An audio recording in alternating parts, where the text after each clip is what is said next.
Huli sa aktong nagbaba ng kontrabando ang dalawang lalaki matapos masabat ng mga operatiba ang tinatayang 4.4 milyon na halaga ng smuggled na sigarilyo sa baybayin ng Corio, Sultan Naga de Maporo, Lanao del Norte, umaga ng Abril 23 taong kasalukuyan. Isinagawa ang operasyon ng 10th Maneuvering Company ng Regional Mobile Force Battalion 10, katuwang ang Lanao del Norte Police Provincial Office at 5th SOU Maritime Group matapos makatanggap ng impormasyon mula sa isang confidential informant hinggil sa isang motorized bangka na may kargang kontrabando.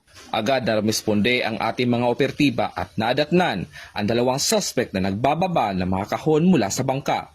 Nang sitahin, nabigo ang mga ito na magpakita ng anumang legal na dokumento para sa kanilang kargamento, dahilan upang sila ay arestuhin sa mismong lugar. Sa investigasyon, napag-alamang nagmula sa Jolo, Sulu ang mga suspect at bumiyahe noong gabi ng Abril 22 patungo sa naturang lugar upang ihatid at ipamahagi ang mga smuggled na sigarilyo. Kinilala ang mga naaresto bilang sina alias Jumil, 25 anyos at alias Argas, 35 anyos, na kapitan ng motorized bangka, kapwa residente ng Sulu.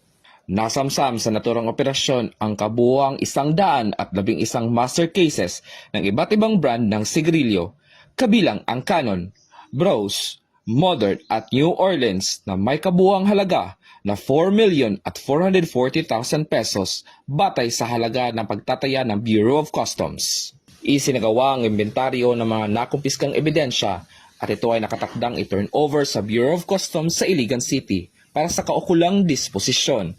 Samantala, dinala ang mga suspect sa Sultan Naga de Maporo Municipal Police Station para sa dokumentasyon. Nakaharap ang mga naturang salarin sa paglabag sa Republic Act 10863 con Customs Modernization and Tariff Act. Mula dito sa Lanao del Norte Police Official Office, ako yung PNN Correspondent, Patrolman Kim Luna, alaga na batas, tagataguyod ng Balitang Pulis.